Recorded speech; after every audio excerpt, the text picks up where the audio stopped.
Bon. Bon. Ça, j'ai un petit témoignage. Là. C'est sûr que je vais essayer de faire ça en 10 minutes. Ça a duré, mettons, 3 heures. Fait que je coupe, j'essaie de faire ça en bref. Là, ça dure 10 minutes, que ça soit. Fait que ça a commencé que ma maman m'avait demandé, elle voulait avoir un démarreur à distance. J'ai voulu acheter une paire de bottes, mais ça n'a pas passé au conseil. Fait que j'ai pris un rendez-vous pour faire installer un démarreur à distance. Fait que la veille, j'ai prié pour cette rencontre-là parce que mon intention, c'était d'y annoncer le salut à ce monsieur-là. Mais dans ma nuit, je n'ai pas passé une belle nuit. J'ai presque pas dormi. Fait que le lendemain, j'étais fatigué, puis ça n'allait pas pantoute. Puis j'ai parti pour aller faire installer le démarreur, mais je n'avais pas la tête là. J'étais fatigué, puis ça me tentait pas, j'avais mal à la tête, puis je me suis dit, une autre fois. On en parlera une autre fois, puis. Fait que j'ai arrivé là, il a commencé à me parler. Il me parlait du gouvernement. J'embarquais dans la conversation, mais il y avait quelque chose qui me poussait à dire ouvre une porte, tu sais. Mais je disais non, je rouvre pas la porte. Là, il me parlait du gouvernement. Je l'écoutais de temps en temps, je parlais. À un moment donné, il s'est mis à parler du changement climatique. Ça faisait mon affaire. Il entretenait la conversation, puis ça m'évitait parce que j'avais tout le temps une petite voix en dedans qui disait vas-y, ouvre une porte. Là, je dis oh non. À un moment donné, il me parle de la COVID, là, il commence, puis puis là, je dis bon, mais dans le fond, ça faisait mon affaire. Honnêtement, je vous le dis, ça faisait mon affaire. Là, à un moment donné, il me dit je peux-tu te poser une question? Ah, je dis oh oui. Il me parlait de la COVID, j'ai dit c'est sûr qu'il va me demander si j'étais vacciné ou pas. J'ai dit oh, il n'y a pas de trouble. Il dit, moi, je veux savoir, là, d'après toi, y a-tu quelque chose d'autre bord? C'est quoi qui arrive? Honnêtement, là j'ai comme fait... Non, c'est quoi, là? Là, OK. Puis ça... Tu sais, je me suis dit en dedans, on peut pas garder l'espérance, l'espoir qu'on a. Non. OK, tu me le demandes. Fait que j'ai commencé à y annoncer, premièrement, tu me demandes s'il y a quelque chose d'autre bord. Je dis, ben oui, il y a quelque chose d'autre bord, c'est sûr, mais ça commence ici, avant d'aller l'autre bord. Fait que j'ai annoncé le salut, j'ai dit que Dieu avait envoyé son Fils, puis j'ai annoncé le plan du salut. Pris mon temps, j'ai tout annoncé ça. Le téléphone sonne. Je m'y suis dit en dedans de moi-même, juste pour vous donner dans l'état que j'étais, là, je suis safe.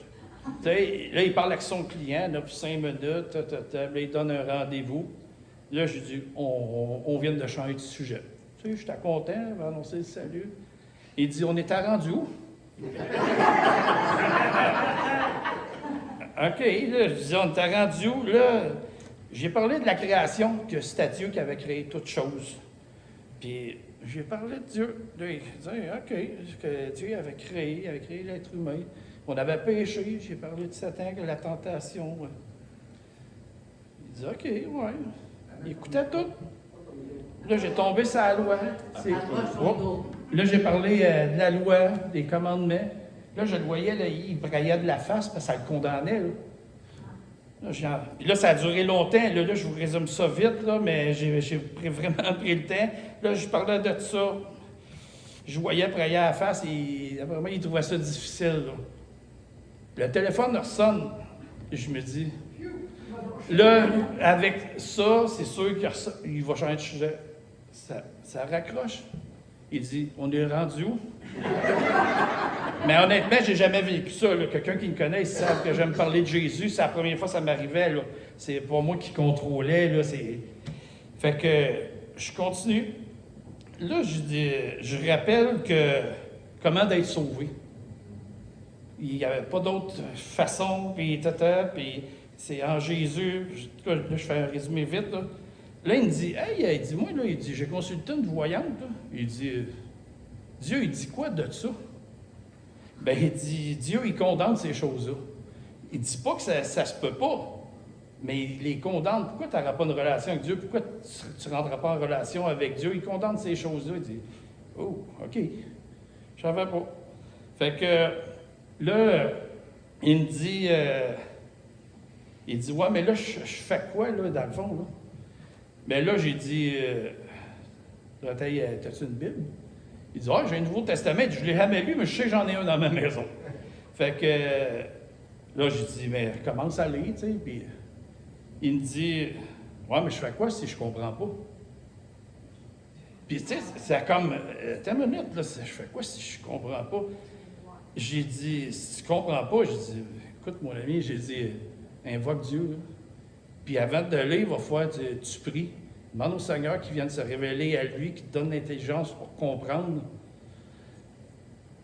Il dit, OK. Il dit, OK, c'est bon. Laisse ça de même.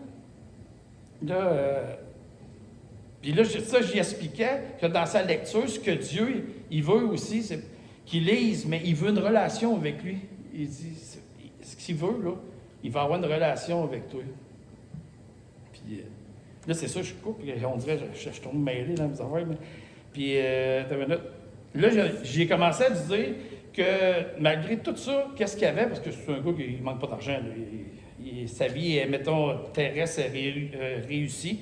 Fait que je disais que, mettons, tu vois, tu as une belle vie quand même, tu as réussi, puis ça va bien, tes affaires. Mais j'ai dit, je suis convaincu, tu es profondément malheureux dans de toi, puis il manque quelque chose.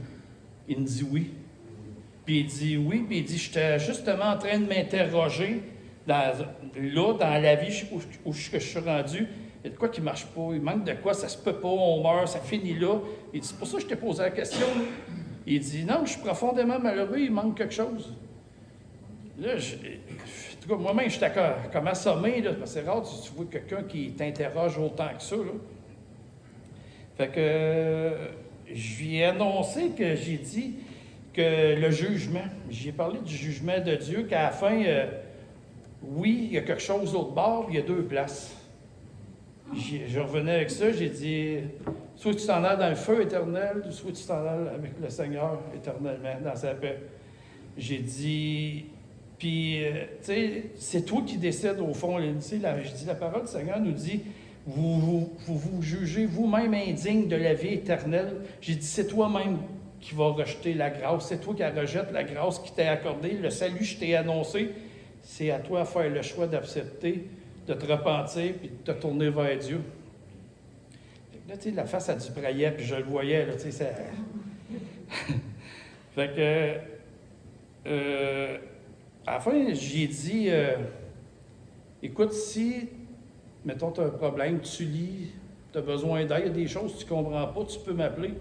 Il dit, oui, j'ai dit, je vais garder ton numéro, mais il dit, ça ne te dérange pas que je t'appelle? Je dis, non, tu peux m'appeler, là. J'ai dit, ça va nous faire plaisir. En grosso modo, je coupe ça vite, c'est pas mal ça le témoignage. Mais là, je suis parti, le fini, je suis parti, puis là, moi, j'ai réfléchi à tout ça, je dis, là, Seigneur, je suis comme dépassé, là, parce que je voulais vraiment pas. Ça ne me tentait pas, puis je voulais pas. Mais c'est la première fois que je pogne quelqu'un qui a autant de questions, tu sais, dans le monde, là, c'est comme incroyable, là, c'est lui qui... Fait que je pense que le Seigneur, il m'a même montré une forme d'évangélisation que, dans le fond, je me suis rendu compte que j'ai parlé du salut, du Créateur, de la loi, des commandements, et la prière, la relation. Le gars, il s'appelle Serge, il m'a interrogé sur tout le complet, là. La relation, la prière, le jugement de Dieu, la grâce. On a touché, en bref, à tout. Puis là, je réfléchissais dans le char, là, je dis, hey, j'ai parti, j'ai même pas prié pour lui. Mais je me suis rendu compte, j'ai prié après dans l'auto, mais je me suis dit, wow, Seigneur, c'est une évangélisation pour lui, mais pour moi aussi. Parce qu'on a vraiment touché tous les domaines, là, c'est du début jusqu'à la fin, là, il n'y a aucun doute, c'est que Dieu a créé toutes choses, le salut, tout. Puis je voulais vous partager parce que même je pense que je vais améliorer des choses, j'ai gardé les notes, puis de toucher à tout, c'est clair. Quand j'ai parti, j'ai vu que ça va rentrer dedans, puis ça reste que j'ai terminé en disant, mais c'est ta propre décision. Soit que tu t'en as là, tu t'en vas là. Fait que, mais c'était 3 heures, là. Ça n'a pas duré 10 minutes. Là. Je coupe vite, là, pour pas tirer trop de temps, mais je suis sûr que vous comprenez. On comprend. Amen.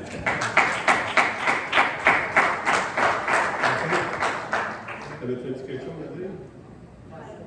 Cette semaine, dimanche, j'ai vécu Et si on t'en parle une petite réponse, un petit clin d'œil de mon Seigneur. La semaine passée, pas dimanche passé, parce que je l'ai vécu dimanche passé, mais dans la semaine, alors je vivais une petite tempête intérieure. Puis je me suis confiée en lui. Puis je dis là, tu vas me répondre. Si vraiment c'est intime ce que je lui ai demandé, je vais le garder pour moi parce que je veux que vous l'expérimentez. Cette relation-là avec notre Seigneur. Puis là, j'ai dit, tu vas me répondre, mais tu ne me répondras pas n'importe comment. Tu vas me répondre avec la bouche à ma main. Et j'ai dit, tu vas lui faire chanter la chanson à la rivière. Puis je ne veux pas qu'elle joue, parce que chez nous, c'est que des louanges. Je ne veux pas qu'elle joue sur les louanges, puis qu'elle le chante. Je veux que ça vienne, qu'elle le chante comme ça. Et dimanche passé, on montait à Montréal. Puis, on était assis en arrière, on montait. Puis, mamie, elle se m'a chanté. À la rivière, un peu je viens. Alors, il me donne ma réponse à ce que je lui avais demandé. Fait que oui, il répond. Puis oui, vous pouvez trouver notre Dieu pour être sûr que vous êtes sa voix. C'était ça que je voulais parler.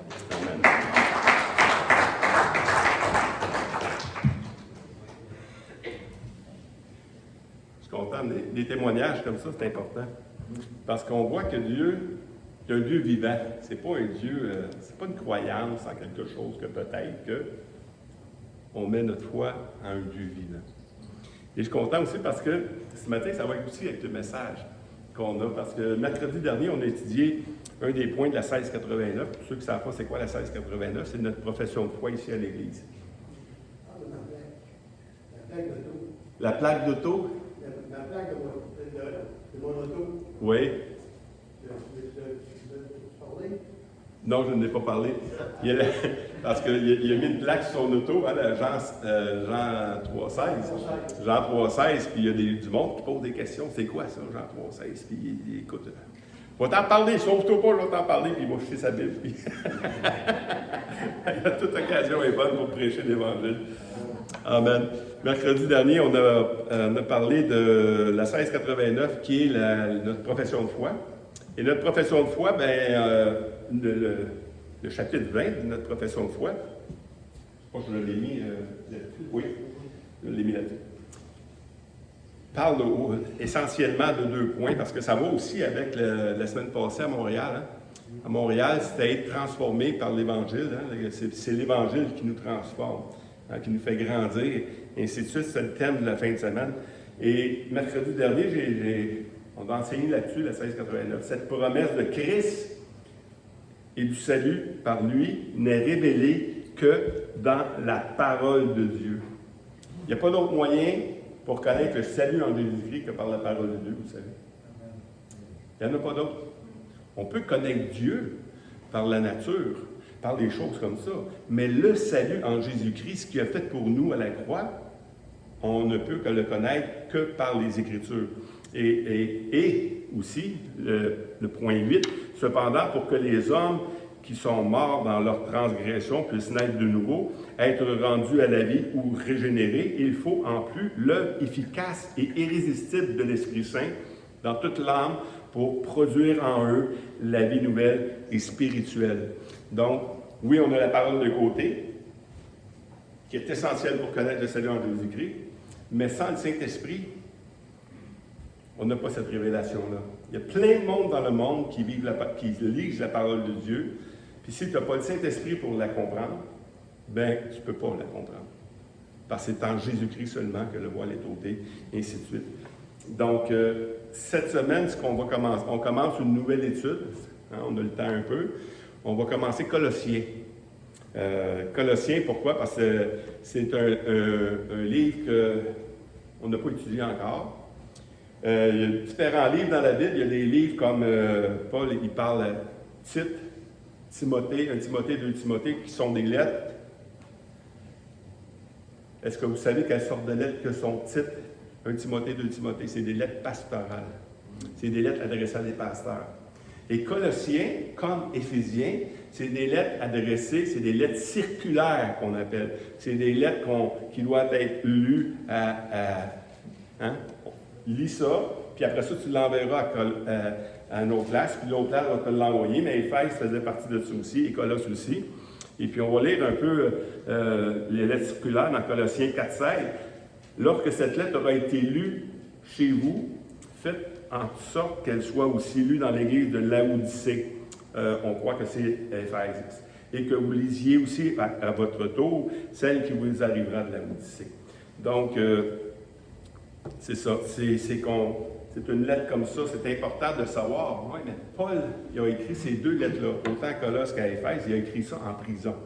On ne sait pas quelle prison qui était, mais il était emprisonné. Il y avait plusieurs d'entre nous, on serait en prison, on dit, écoute, je vais prendre un break. Hein? Non, même en prison, Paul est en train de faire l'œuvre de Dieu. Parce que c'est par la parole de Dieu que les hommes sont sauvés.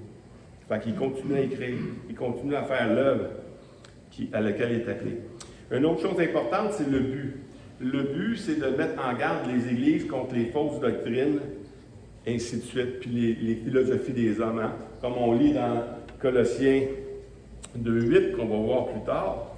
Prenez garde que personne ne fasse de vous sa proie par la philosophie et par de vaines tromperies, s'appuyant sur la tradition des hommes, sur les rudiments du monde, et non sur Christ.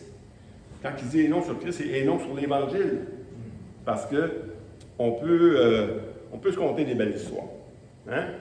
Je peux vous enseigner des histoires à pu finir, et puis je peux prêcher des histoires.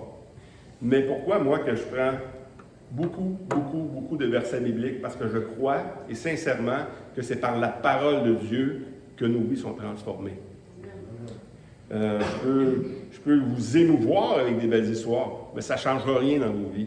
Mais si je vous prêche la parole de Dieu, c'est elle qui va produire quelque chose par le Saint-Esprit, comme on a vu le mercredi dernier.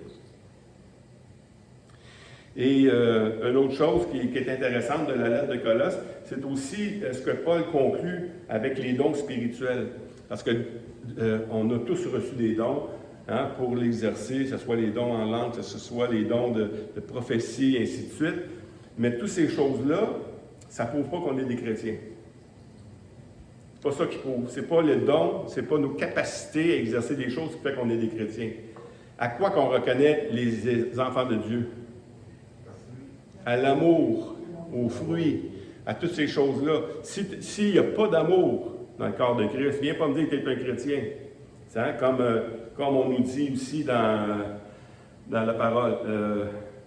Paul dit ça aux Corinthiens 13:13, il dit maintenant, donc, ces trois choses demeurent. La foi, l'espérance et la charité. Mais la plus grande de ces choses, c'est la charité. Donc, quand on entreprend un livre comme Colosse, il faut comprendre ces choses-là. Que Paul reconnaît dans l'Église de Colosse l'amour qu'ils ont, comment ils se sont donnés à Christ et comment ils se donnent aussi aux autres. Oui, ça c'est oui, mais Colosse. Oui, on est dans Colosse, on étudie Colosse. Corinthiens dit la même chose que Colosse, pour ceux qui n'ont pas compris. Colosse, ce qu'on va voir, c'est ces trois thèmes-là également. La foi, l'espérance et l'amour. Pourquoi? Parce que, justement, il faut comprendre que c'est un thème de Paul. Colosse, c'est une lettre de Paul. Donc, son histoire, la théologie de Paul se répand dans tous les autres livres. Donc, on va lire notre passage principal aujourd'hui. Il y a trois gros passages. Colossiens 1, 3 à 11. Nous rendons grâce à Dieu, le Père de notre Seigneur Jésus-Christ, et nous ne cessons de prier pour vous. Ayant été informés de votre foi en Jésus-Christ et de votre charité pour tous les saints, à cause de l'espérance qui vous est réservée dans les cieux, et que la parole de la vérité, la parole de l'Évangile, vous a précédemment fait connaître. Il est au milieu de vous et dans le monde entier. Il porte des fruits, il va grandissant, comme c'est aussi le cas parmi vous. Depuis le jour où vous avez entendu et connu la grâce de Dieu, conformément à la vérité, d'après les instructions que vous avez reçues d'Épaphras, notre bien-aimé compagnon de service, qui est pour vous un fidèle ministre de Christ et qui vous a appris de quelle charité l'Esprit vous anime.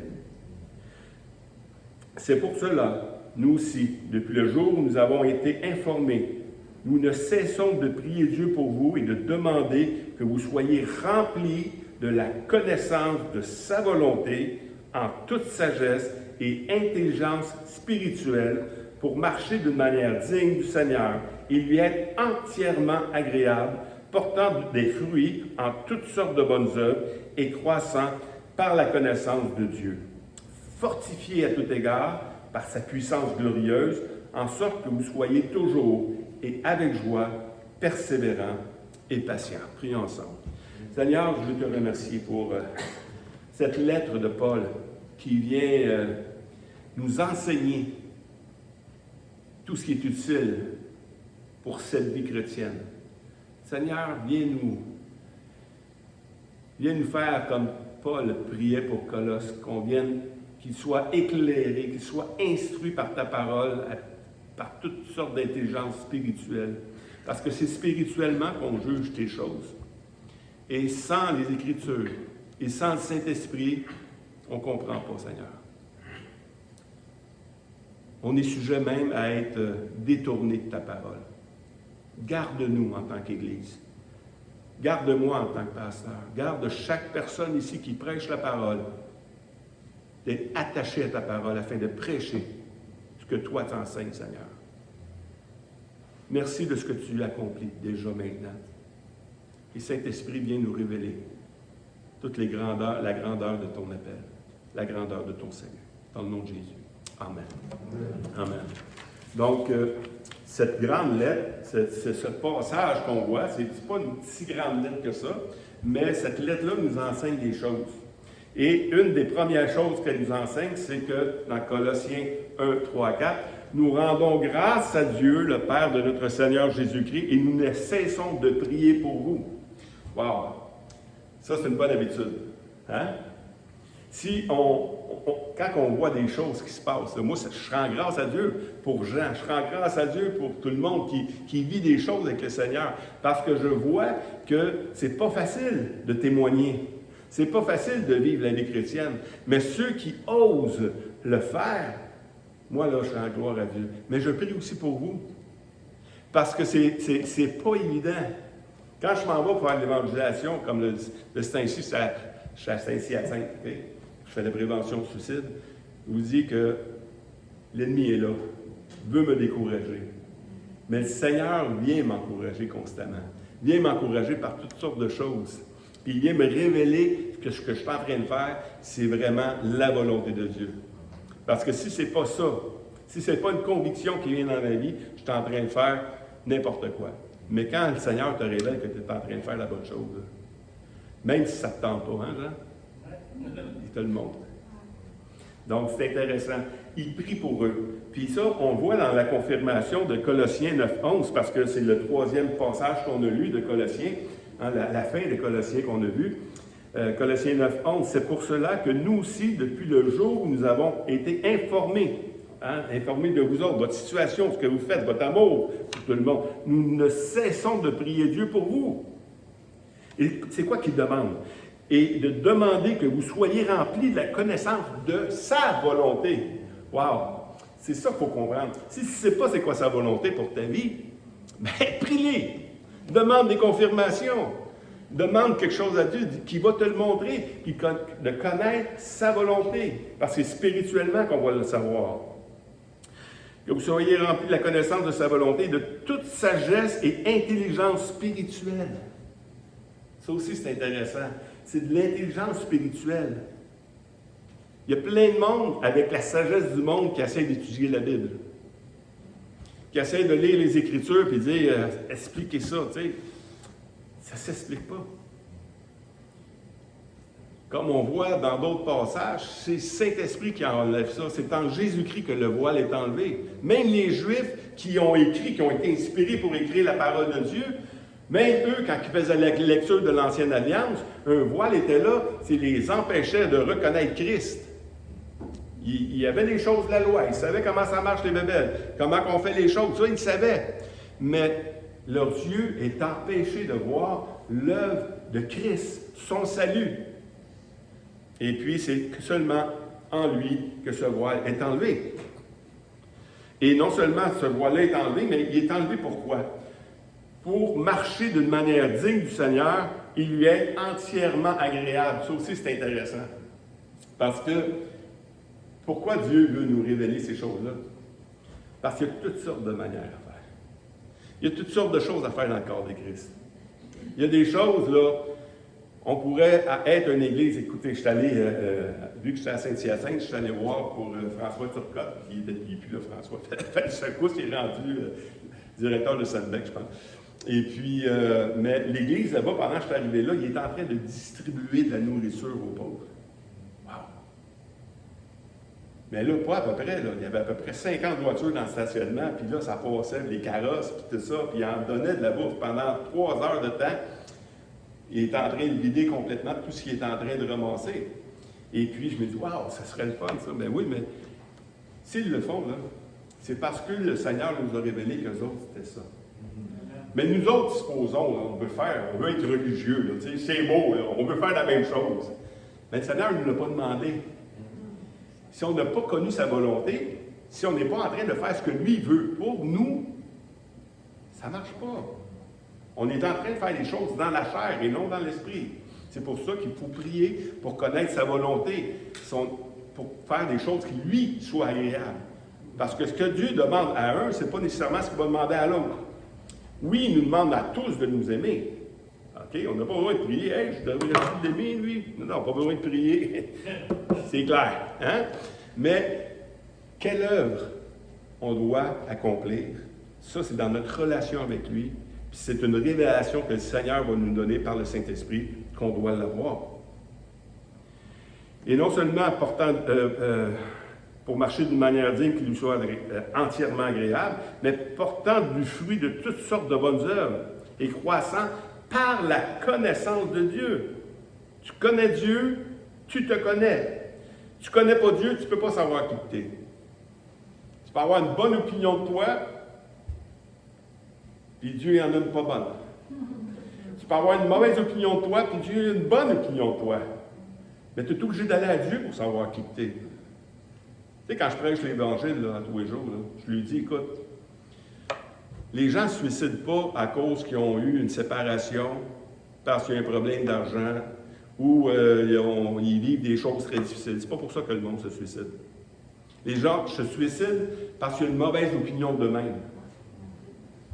Il y a une mauvaise opinion de la vie, puis il y a une mauvaise opinion de ce qui s'en vient après, la mort. Le mensonge. C'est des mensonges qu'ils croient.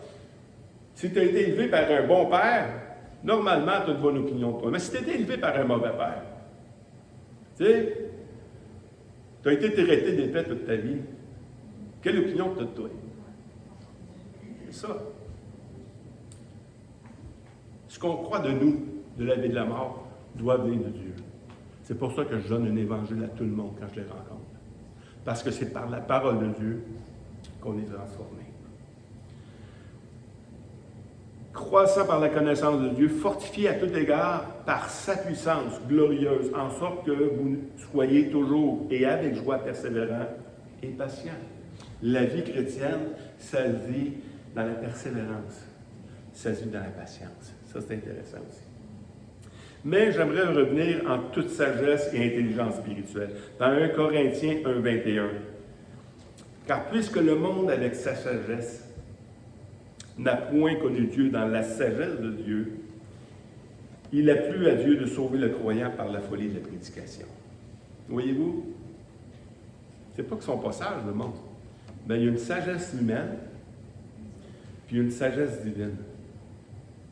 Il y a une sagesse charnelle, puis une sagesse spirituelle.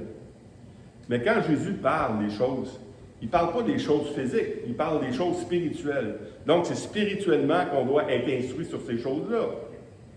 Et puis, c'est pour ça qu'il dit ici, puisque le monde, avec sa sagesse, n'a point connu dans la sagesse de Dieu. Ils n'ont pas saisi sa sagesse à lui. Ils veulent juger Dieu selon leur point de vue, et non selon le point de vue de Dieu. C'est ça le fruit de la chute. La chute, là, hein, quand on a chuté, là, la chute quand Adam et Ève, je parle, quand ils ont commencé à manger le fruit de la connaissance du bien et du mal, c'est si tu manges ce fruit-là, tes yeux vont s'ouvrir et tu vas avoir la connaissance du bien et du mal. C'est pas le bien et du mal selon Dieu, là. C'est le bien et le mal selon toi. Parce qu'à partir de ce moment-là, ils ont reconnu qu'ils étaient nus.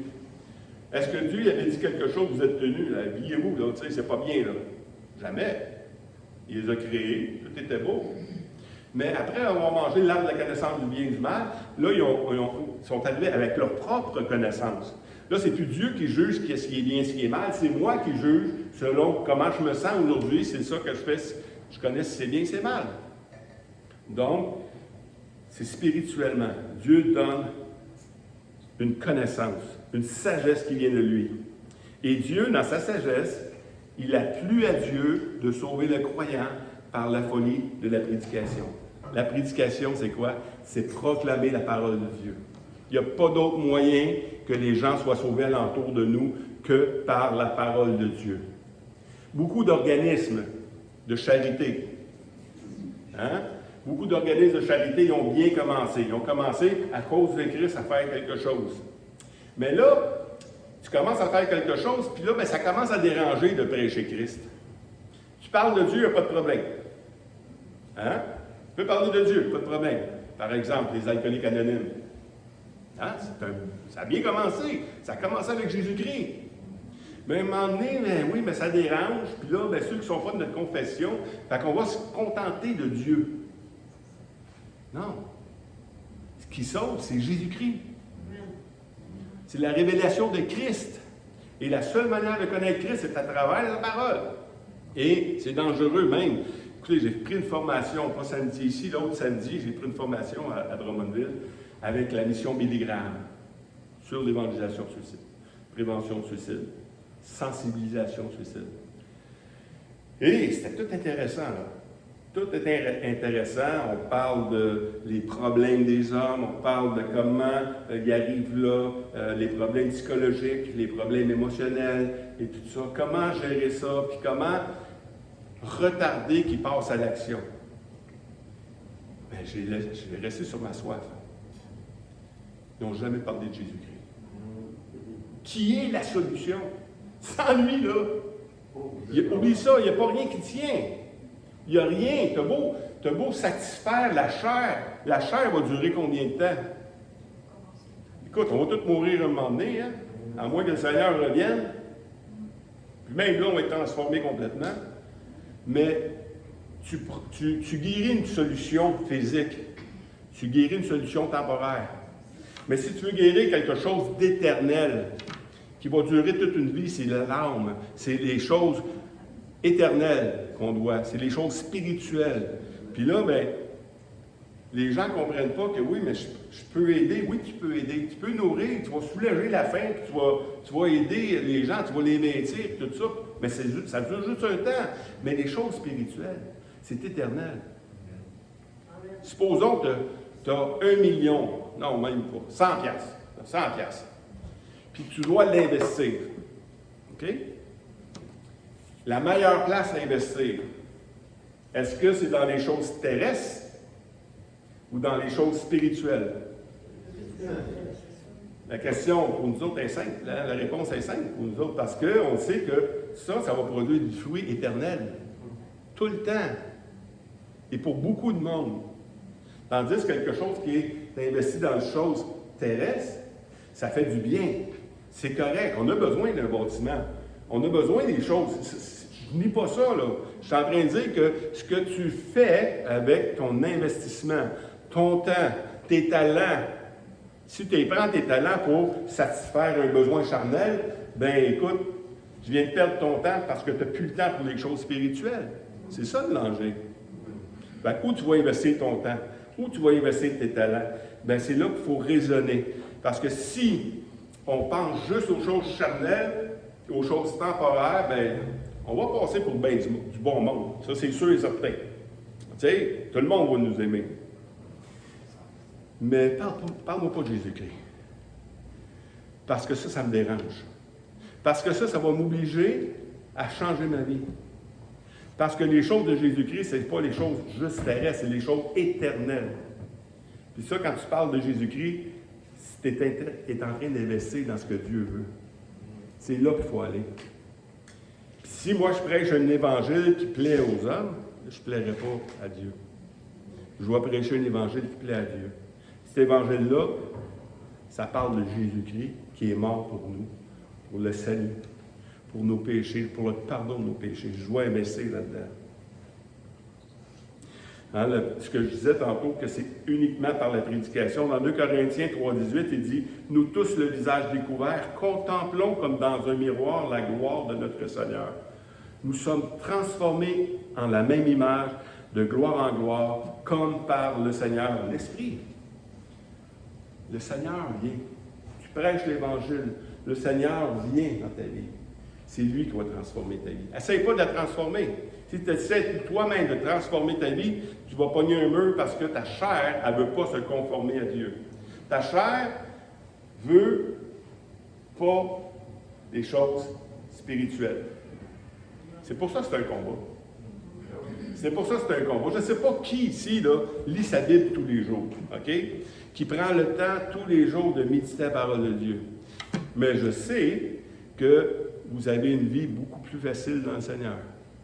Et ceux qui ne lisent pas la parole de Dieu, je sais que ceux qui ne lisent pas la parole de Dieu sont tourmentés. Ils sont tourmentés parce qu'ils vivent selon ce monde. Puis ils veulent avoir les richesses selon ce monde. Mais les richesses selon Dieu vont aller plus loin que ça. Puis ça nous transforme de gloire en gloire. Ça nous dit qui t'es. Ça nous dit notre identité. Ça nous dit l'importance qu'on a. À quoi tu évalues un objet? Au prix de te payer pour. Le Seigneur a donné sa vie pour nous autres. Comprends-tu ce que tu vaux? Tu vaux ça. Dans Galates 1, 6 à 8. Je m'étonne que vous vous détourniez si promptement de celui qui vous a appelé par sa grâce, par la grâce de Christ, pour passer à un autre évangile. Non pas qu'il y ait un autre évangile, mais il y a des gens qui vous troublent, ils veulent renverser l'évangile de Christ, mais quand moi-même, quand un ange du ciel annoncerait un autre évangile que celui que nous avons prêché, qu'il soit anathème. Écoutez, la lettre de Paul à Colossiens, il les avertit donc. Faites attention. Je reconnais que vous avez reçu le Seigneur. Je reconnais que vous aimez les uns les autres. Puis ça, c'est parfait, là. C'est super. Mais faites attention. Faites attention parce que l'ennemi va vouloir renverser ça. Que veut dire anathème? Anathème, c'est maudit, chassé, et beaucoup de choses comme ça. Mais séparé, surtout. Colossiens 2,21, parce qu'il y a des philosophies qu'on va voir la semaine prochaine ou dans l'autre semaine. Ne prends pas, ne goûte pas, ne touche pas. Ah, ça devient beau, ces affaires-là. Ça devient bien spirituel, hein? Mais ça ne sert qu'à satisfaire la chair. Puis ça, c'est important de se préserver ces choses-là. Parce que beaucoup de gens vont dire, ouais, mais un chrétien, ça fait pas ça. Un chrétien, ça fait ça. Puis là, tu rentres dans un pattern. Tu sais, on rentre dans une routine de dire, ben ça, c'est un chrétien. Supposons qu'un chrétien, ça ne boit pas. Hein? Parce que dans beaucoup d'églises, il y a des chrétiens qui ne boivent pas. Puis ça va être spirituel. Mais la Bible nous dit que ça, là, même ça, ça ne sert qu'à satisfaire la chair. De faire une distinction entre toi et l'autre. Puis ça, là, il faut se tenir. C'est pour ça que l'Église est appelée la colonne de la vérité. La colonne de la vérité, c'est les Écritures. Puis nous, on doit se garder. Même si ça ne nous tente pas, même si ça nous dérange des fois, il faut se garder, faire attention, dire, oh, je m'en vais un petit peu trop loin. Est-ce que la parole dit vraiment que je ne dois pas faire ça ou que je dois faire ça? Ou c'est la tradition des hommes? Parce que avant ça, c'était à l'église en jean. Il était payé qu'un païen. C'est-tu écrit à quelque part, ça? Si ce n'est pas écrit à quelque part, il faut suivre la parole de Dieu et pas d'autre chose. Hébreux 11, 6. Parce qu'il nous a dit tantôt en haut, pour marcher d'une manière digne du Seigneur et lui être entièrement agréable. Puis dans Hébreux 11, 6, il dit, « Or, sans la foi, il est impossible de lui être agréable, car il faut que celui qui s'approche de Dieu croit que Dieu existe et qu'il est le rémunérateur de ceux qui le cherchent. » Qu'est-ce qu'il veut dire par là? Parce que on peut être sauvé puis penser que maintenant je suis sauvé, je dois faire des choses pour garder mon salut. Ça, c'est un faux évangile. Je vous le dis tout de suite, c'est un faux évangile. On n'a rien à faire pour garder notre salut. Tout a été accompli à la croix, une fois pour toutes. Amen. Et ici, il dit que sans la foi. Mais là, la foi, c'est pas la foi, parce qu'il y en a qui mettent leur foi en eux. Hein? Parce qu'on a vu tantôt que comment on reconnaît un arbre? C'est à son fruit. Quel fruit il va porter? Quel fruit va porter le chrétien? Fait qu'on va le juger selon le fruit. OK? Et ici, il dit, sans la foi, il est impossible de lui être agréable. La foi, l'espérance et l'amour sont des signes que tu es un vrai chrétien ou non. Sans la foi, il est impossible de lui être agréable, car celui qui s'approche de Dieu doit croire que Dieu existe et qu'il est le numérateur de ceux qui le cherchent. C'est ça la foi. C'est de mettre la foi dans ce que lui a fait. Arrêtons de mettre la foi dans notre pratique. Moi, je suis un chrétien parce que je vais à l'église. Je lis ma Bible. Je prie chaque jour. Tu n'es pas un chrétien parce que tu fais ça. Il y a plein de monde dans le monde qui fait ça. Puis, c'est pas tout le monde qui est chrétien. Tu es chrétien parce que Christ t'a sauvé. Ta foi, elle doit être centrée sur ce que lui a fait, non sur ce que toi tu fais. Et ça, c'est constamment comme ça. C'est ça la foi.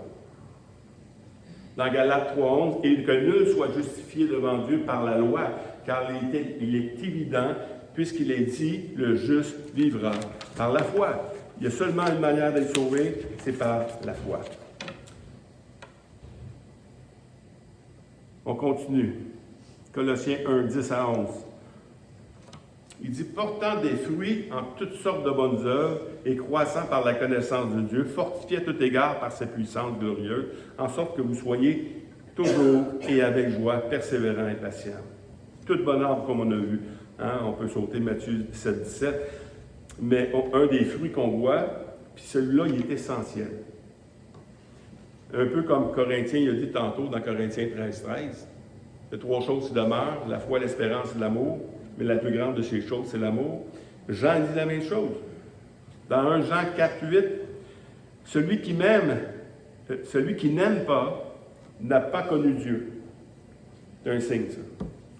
Car Dieu est amour. Dans 1 Jean 3, 14, nous savons que nous sommes passés de la mort à la vie parce que nous aimons les frères. Celui qui n'aime pas demeure dans la mort. Ça veut dire qu'il n'est pas sauvé. C'est un des signes premiers. Quand Paul adresse la lettre aux Colossiens, il dit, écoute, je reconnais que vous avez reçu l'Évangile, vous avez cru à l'Évangile, mais maintenant, vous avez même aimé. Ça, c'est le fruit. Mais faites attention. C'est toujours ça que Paul dit. Faites attention. Parce que l'Évangile que vous avez reçu, n'est pas d'un homme. Dans Galates 1, 11 à 12, je vous déclare, frère, que l'Évangile qui a été annoncé par moi n'est pas de l'homme. Car je ne l'ai reçu ni appris d'un homme, mais par une révélation de Jésus-Christ. Paul, il y a eu cette révélation-là de Dieu. Nous, on a une révélation par les Écritures. C'est par la même chose, c'est la même chose. Et on continue dans notre étude de Colossiens 1, 3 à 11. On revient au début. Nous rendons grâce à Dieu le Père de notre Seigneur Jésus-Christ qui ne cessons de prier pour vous, ayant été informés de votre foi en Christ et de votre charité, pour tous les saints à cause de l'espérance. C'est à cause de quoi que ces gens-là ont commencé à aimer? À cause de quoi ces gens-là ils ont commencé à faire des choses? À cause de l'espérance. Ça, c'est un mot qu'on n'entend pas souvent. On aime bien entendre parler de la foi, on aime bien entendre parler de l'amour, mais l'espérance, c'est ça qui fait que tu agis maintenant. C'est l'espérance que tu as. Et puis ici, il dit, à cause de l'espérance qui vous est réservée dans les cieux, et que la parole de la vérité, la parole de l'Évangile, vous a précédemment fait connaître. C'est l'espérance que la Bible te montre. Si tu reconnais l'amour que tu as reçu par la grâce de Dieu pour être sauvé, si tu le reconnais fermement, ça va agir puissamment dans ta vie. Ça va te faire tourner vers les autres. Mais si tu n'as pas bien connu l'amour de Christ, à un tel point que tu penses que tu as rendu à service à Dieu en l'acceptant dans ta vie. Tu sais. Ah non, tu n'as rien connu. Tu es un pourri. Il n'y a personne ici qui mérite d'être sauvé. Personne. Mais la grâce de Dieu a fait son œuvre. Il est venu nous sauver. On l'a échappé belle. On a échappé à une mort certaine. C'est pas une blague, c'est pas une théorie, là. Non, non. Si Christ, par la parole de Dieu et par la puissance du Saint-Esprit, ne vient pas nous révéler qu'on est des pécheurs, il est impossible d'être sauvé par Jésus-Christ. Qui a besoin d'un sauveur s'il n'est pas perdu? Il faut que tu aies cette révélation-là que tu es un pécheur. Et si l'Évangile te révèle que tu es un pécheur, là, tu vas saisir ce qui t'est proposé. Jésus te propose de te sauver. Pas parce que tu es beau, pas parce que tu es fin, pas parce que tu le mérites. Parce que lui, il veut te faire une grâce. Une grâce, c'est quelque chose qui est immérité. Une grâce, c'est quelque chose qui vient de quelqu'un qui est capable de te le donner. Ce n'est pas quelque chose que tu peux acheter. Et puis lui, il le fait pour nous. De votre charité, à cause de l'espérance. C'est quoi l'espérance? À cause de l'espérance qui vous est réservée dans les cieux. Dans Tite 1 à 2, Paul, serviteur de Dieu et apôtre de Jésus-Christ, par la foi des élus de Dieu et la connaissance de la vérité qui est selon la piété. La piété. Lesquels, faites une petite faute ici, reposent sur l'espérance de la vie éternelle. La foi en Dieu des élus repose sur l'espérance de la vie éternelle, promis dès les anciens temps par le Dieu qui ne ment point. Ça aussi, c'est important. C'est quand Dieu promet quelque chose, c'est vrai. Nous autres, on promet des choses, puis on change d'idée souvent, mais lui, il ne change pas d'idée. Ce qu'il promet, il l'accomplit. Et cette espérance qu'on a là, c'est la vie éternelle. Écoute, moi-même, là, en lisant ces choses-là, j'ai été surpris. C'est vrai, ça. Quand je fais des choses, là, c'est rare que je parle de la vie éternelle. C'est rare que je fais mes choses en conséquence que j'ai été sauvé. Mais c'est la raison. C'est la raison, c'est notre espérance, cette espérance-là qu'on va être pour l'éternité auprès de Dieu, qui devrait faire en sorte qu'on fait des choses, que j'évangélise, que j'aime les autres. Toute la vie chrétienne tourne alentour de la vie éternelle. Tu as été sauvé de quoi? De la mort éternelle, pour avoir la vie éternelle. Puis puisque j'ai la vie éternelle, maintenant, je dois agir d'une autre manière. Dans 1 Corinthiens 15, 19 à 20, si c'est dans cette vie seulement que nous espérons en Christ, nous sommes les plus malheureux de tous les hommes. Si ce n'est pas la vie éternelle, puis je donne ma vie pour les autres, je donne ma vie pour quoi? Si la vie éternelle n'existe pas, je donne ma vie pour rien. Mais parce que je sais que celui qui a fait la promesse, je donne ma vie, maintenant, Si c'est dans cette vie seulement que nous espérons en Christ, nous sommes les plus malheureux de tous les hommes. Mais maintenant, Christ est ressuscité des morts. Il est le prémisse de ceux qui sont morts. Maintenant, si tu donnes ta vie, tu meurs en Christ, ça veut dire que tu vas vivre avec lui. C'est ça, c'est une promesse. Donc, toutes choses, c'est des promesses sur la vie éternelle. Notre espérance, c'est ce qui devrait nous fiouler pour faire toutes choses. Dans 1 Jean 3, 2 à 3, « Bien-aimés, nous sommes maintenant enfants de Dieu, et ce que nous serons n'a pas encore été manifesté. Mais nous savons que lorsque cela sera manifesté, nous serons semblables à lui, parce que nous le verrons tel qu'il est. Quiconque a cette espérance en lui se purifie lui-même comme il est pur. » Donc, ma motivation encore, c'est mon espérance. Et mon espérance se vit dans la foi. Et la foi sans l'amour, ça n'existe pas. Si tu as la foi, tu vas aimer. Comme Paul a dit aux Colossiens, je reconnais que vous avez eu la foi dans ce qui vous a annoncé et la charité que vous avez eue pour tous les hommes. Les deux ensemble. Les deux, tu ne peux pas les séparer.